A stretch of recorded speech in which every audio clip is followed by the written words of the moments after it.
से बच्चे नर्सरी से पढ़ना शुरू करते हैं, पढ़ते चले जाते हैं और 20 साल बाद 15 साल बाद डिग्री, डिप्लोमा, मास्टरेट की डिग्री हासिल होती है। कितना समय लगा, कितनी मेहनत की, कितना दृढ़ निश्चय रहा, तब जाके वो डिग्रियां मिली। उसी तरह अल्लाह वाहिगुरु राम गौड़ खुदा रब को पाने के लिए आपको दृढ़ यकीन रखना होगा, सर्च करना होगा और दृढ़ यकीन रखते हुए प्रभु अल्लाह वाहिगुरु राम का नाम जपना होगा। ज्यों ज्यों आप राम नाम जपते जाएंगे, ज्यों ज्यों भक्ति करते जाएंगे, तो जो डिग्रियां आपको मिलेंगी वो परमानंद और मालिक सदगुरु मौला के नूरी स्वरूप के दर्शन होंगे।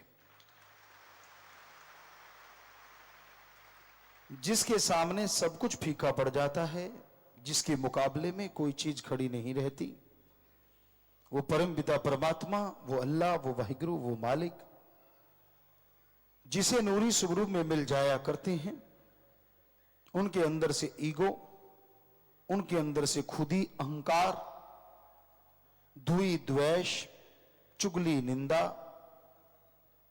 दूसरे को नीचा दिखाने की भावना सब चली जाती हैं। एक शांत में समुंदर की तरह उसके चेहरे पे नूर ठाठे मारने लगता है। पता चल जाता है कि यह इंसान भक्ति करने वाला है और सतगुरु के दृढ़ यकीनों पे अमल करने वाला है, सतगुरु पे दृढ़ यकीन रखता है, वचनों पे अमल करने वाला है। तो फकीर के वचन सिर्फ वचन ही नहीं होते, वो अल्लाह वाहिगुरु राम की बात होती है जो फकीर वचन कहते हैं। वाहिगुरु के वचन हो सकते हैं, अल्लाह राम के वचन होते हैं, फकीर तो बताने वाले होते हैं। आदमी का मन मरोड़ा चढ़ा लेता है। हर इंसान अपनी मर्जी का मालिक है। वो आपको क्या कह दे, क्या बोल दे, कुछ पता नहीं चलता। पर संत पीर फकीर अगर कुछ बोल दे, अगर भक्ति कर लो तो आपको पता चल जाएगा। कबीर साहब जी फरमाते हैं, संतों का क्रोध भी दाती होता है और दुनियादारी का प्यार भी घाती होता है। कैसे? संत पीर फकीर हमेशा प्यार मोहब्बत की चर्चा करते हैं,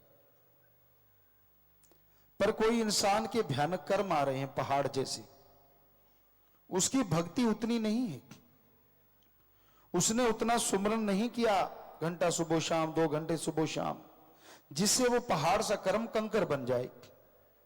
पर उसकी सेवा है, उसका बचपन का प्यार है, तो संत को लाज होती है, गुरु को लाज होती है, ये इस पहाड़ के नीचे दब जाएगा, कोई तरीका नहीं बचता। अब संत प्यार के समुंदर होते हैं,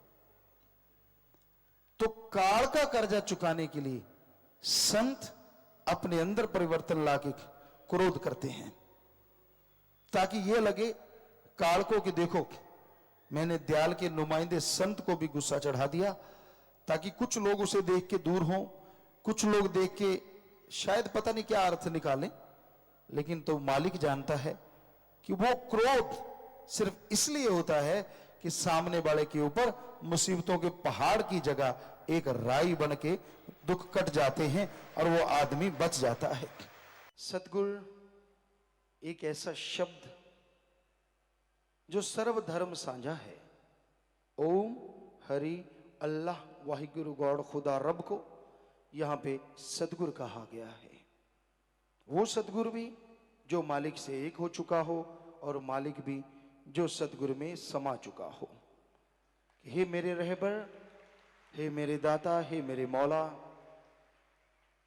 तू यहां प्रकट हो जाए, तू जिस घट में भी जाहिर हो जाए वो घट सजदे करने के काबिल बन जाता है। चाहे वो कोई भी क्यों ना हो, तू यह नहीं देखता कौन ऊंचे धर्म वाला है, कौन गरीब कौन अमीर।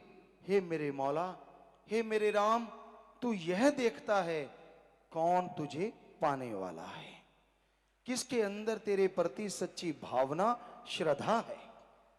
तुझे किसी के पैसों से कोई लेना देना नहीं, तुझे किसी के कपड़ों से कोई मतलब नहीं, तू जात पात के चक्कर में ना उलझा है ना उलझाता है। अरे जब मां को बच्चा बुलाए तो मां दौड़ी चली आती है, जो तुझे तड़फ से बुलाता है तू भी दौड़ा चला आता है। तू दया का सागर है, रहमो करम का मालिक है। एक आदमी के अंदर ये पैदा होता है, वो भगवान को क्यों कर याद करे। अच्छा परिवार, अच्छा घर, अच्छी गाड़ी, सब कुछ तो है, राम की कृपा है, वाकई राम की कृपा है, पर ये हमेशा बरकरार रहे इसके लिए राम को याद करना अति जरूरी है। आने वाले काल के गर्भ में आपके लिए क्या छुपा है ये तो भगवान जानते हैं, आप नहीं। कोई भविष्य वक्ता नहीं है जो हूबहू हर चीज बता दे। तीर नहीं तो तुक्का ये चलता रहता है दुनिया में। सो आपको कोई भयानक बीमारी आने वाली हो, लाखों का खर्चा आने वाला हो और शरीर सालों साल चारपाई पे रहने वाला हो, क्या यह संभव हो सकता है कि वो आने वाली पहाड़ जैसी बीमारी कंकर में बदल जाए? जी हां, ऐसा संभव है कि बीमारी आने से पहले ही कट जाए, लाखों रुपए बचेंगे। शरीर एक बार गिर जाता है ना बीमारी से, दोबारा तंदुरुस्ती आने में काफी टाइम लगता है। तो कितना अच्छा हो कि शरीर गिरे ही ना। ये कैसे संभव है? हमारे वेद शास्त्रों में, सभी धर्म के पवित्र ग्रंथ सदगुरु की कृपा से हमने पढ़े, सभी में ये लिखा है।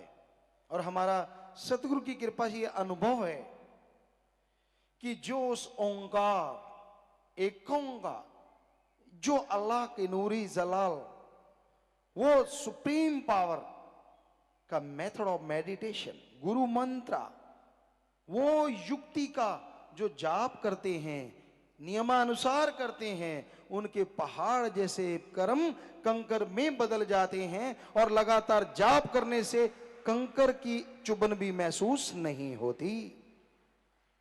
अरे ब्लड कैंसर जैसे रोग बड़े बड़े डॉक्टर मानते हैं असंभव है जब वो तीसरी स्टेज पे पहुंचे, पर जिस भगवान ने ये शरीर बनाया उसके लिए क्या असंभव है? जब मर्जी चाहे फिल्टर कर दे और जब मर्जी चाहे अंदर से उड़ा दे। यहां एक नहीं, सैकड़ों हजारों लाखों लोगों की ऐसी बीमारियां पल में गायब हो जाती हैं। हम कोई गारंटी नहीं देते कि वो ठीक हो जाती हैं। आपकी श्रद्धा होगी, राम जी आपके अंदर बैठे हैं, सुमरन कीजिए, वो आपकी सुन लेंगे और आपकी जायज मांग 100% पूरी करेंगे ही करेंगे। धन धन सतगुरु तेरा ही आशा सभी साथ संगत जी से निवेदन है कि मेरा चैनल जरूर सब्सक्राइब करें जी। धन धन सतगुरु तेरा ही आसरा।